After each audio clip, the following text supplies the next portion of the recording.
In the peaceful town of Pennsylvania, a woman gives birth to a baby through unassisted childbirth.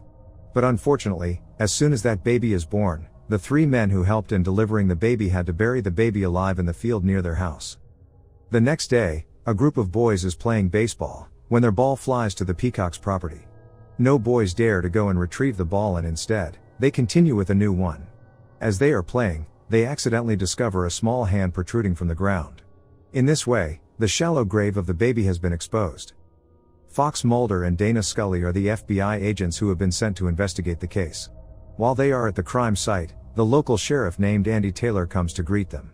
When they are in that field, the 3 men from the Peacock household have been watching them the entire time. Mulder asks if he has interrogated the family, as they are the nearest inhabitants living in the area. Taylor provides a brief background story about the Peacock family. After their parents supposedly died in a car accident, 3 brothers, George Raymond Peacock, 30 years old, Sherman Nathaniel Peacock, 26 years old, and Edmund Creighton Peacock, 42 years old, with deformed features are left. The brothers have been living isolated from the outside world, in the dilapidated house that was built during the Civil War.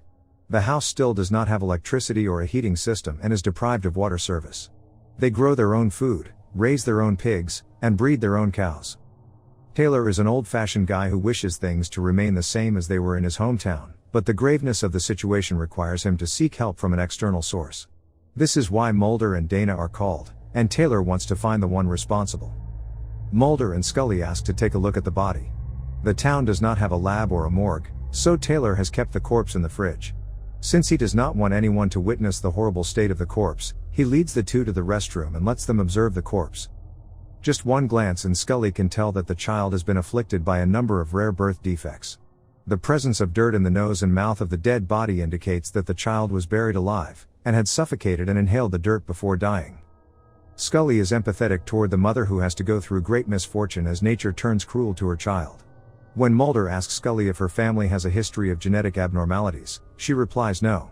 To uplift her mood, he then advises her to find a man with a strong genetic makeup and settle down. Furthermore, he tries to comfort her by saying that the child is a lost case. Scully suggests that the defects seen in that child are not the result of a single polygenic mating but might have been caused by mutations that date back many generations. She points out that although the boys are cut off from the outer world, they do have the knowledge of inbreeding and people do have natural instincts to reproduce. But as per Taylor, the Peacock family now consists of all male members with no mention of a sister, and their mother has been dead for 10 years now. Scully speculates that there might be kidnapping involved in getting a woman pregnant against her free will. That afternoon, Mulder and Scully pay a visit to the Peacock's house, but the boys are not home. They then notice a white car with no number plate parked outside. The surrounding is not in its best state, with an outgrown lawn and flies hovering over the pig head in the front steps. Before entering the house, they take a look inside with the help of a flashlight from the front door. With the guns in their hands, they enter the house. Inside, they find a pair of scissors on the table covered with blood. Mulder carefully secures it into an evidence bag. The footprints on the floor also match the ones on the field. On top of that, they find a shovel with blood splatter on it. Mulder's plan is for Taylor to get the arrest warrant for the Peacock brothers and put them on APB. Scully also gives her opinion to look for any missing women reports and check the identification number on that car.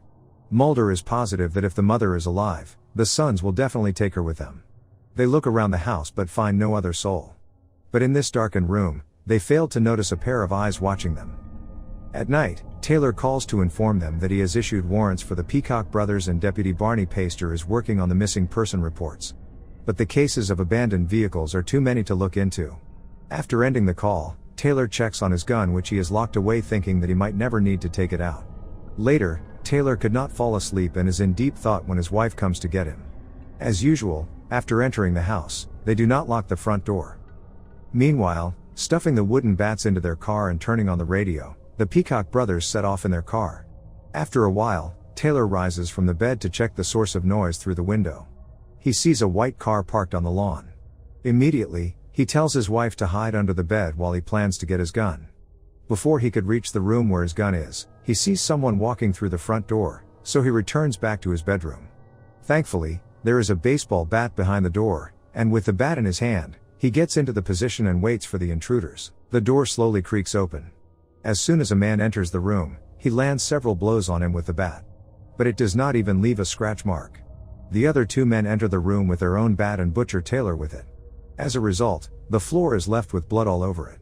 The amazing sense of smell in the Peacock brothers is demonstrated when they sniff and can tell the presence of another person in the room. In this way, they find Taylor's wife under the bed and she dies in their hands. After their mission for the night is accomplished, the brothers drive back home. The next morning, Deputy Paster is the first one to find Taylor and his wife's bodies as he has come to give the reports to his supervisor. He is completely shaken by Taylor's death and informs Mulder and Scully about it. After they arrive at Taylor's residency, Paster hands over the document from the Federal Crime Lab to Scully. As she takes a look at the document, she thinks there have been some errors in the DNA test of the infant. For the results to come out like that, the child's cells would have had to divide triple-fold in cell metaphase. Mulder asks Scully about the chances of each of the Peacock brothers being the father of that child. But that simply is not possible, as only the baby batter of one man can penetrate an ovum. On top of that, a weakening ovum has to come from a Peacock family female member, but there are none left. Mulder thinks of requesting backup from Pittsburgh, but Scully urges him to make the move right then. If there is a woman held captive, then her life is in danger and they can't sit waiting an entire day. Deputy Paster supports Scully's thoughts and volunteers to assist them in this mission. Just then, it dawns on Scully, why would the Peacock brothers attack Taylor, and the sheriff didn't even question them about the baby? If it's about the arrest warrants, Taylor issued it via phone, and unless someone heard them discussing the matter at the Peacock home previously, no one would have known about it. On the other hand, the Peacock brothers also get ready for whatever comes their way. That afternoon, Mulder, Scully, and Paster sneak into the Peacock's property. After making everyone wear the bulletproof vest, Paster takes the lead while Scully and Mulder are on the guard. As Paster gets to the front door and opens it slowly, Scully notices a string attached to the door. Nevertheless, before she could alert him, an axe comes flying and chops his head. And soon, the brothers come to rip his body apart. Now that they know the house is full of traps, they can't hastily break in lest they want to face consequences. Now, if they can't enter the house, they have to lure the boys out. For this, Mulder thinks of a plan and lets loose all the pigs from the pigsty. When the brothers notice that the pigs have escaped, they all come out to gather the pigs. Taking the chance, Mulder and Scully attempt to enter the house through the back door. Similar to the front door, the back door is also set with a trap. They finally break in and asks if anybody is inside. They notice a sound inside, and following it, they reach a room with photographs pasted all over the wall. The photographs are proof of the abnormalities being passed down through generations. Mulder notices 2 line marks made by the small wheels on the floor. So, he crouches down to look underneath the bed, when he sees a woman strapped on a board. As soon as they come into her sight, the woman starts screaming for them to get away. They pull the board out to reveal a woman with a deformed face and all her limbs amputated. It turns out the woman is Mrs. Peacock, the mother of the 3 brothers. Scully assumes that Edmund is the brother as well as the father of the other 2 younger brothers. Mulder sends Scully to convince Mrs. Peacock that only if she cooperates, the brothers can get out without getting hurt. Mrs. Peacock does not seem to be held against her will. Instead, it seems like she is having an incestuous relationship with them and inbreeding. She is persistent in not wanting to leave her house and their boys. By the time, the brothers have gathered all the pigs, and now, they sense that someone has broken into their house. Mulder and Scully shoot George repeatedly until he finally dies, while Sherman accidentally falls victim to their own trap as a large spike impales him.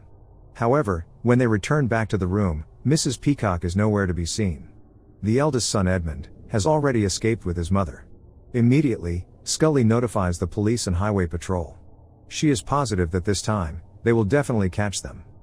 Somewhere, Mrs. Peacock and Edmund are in the car trunk presumably breeding again.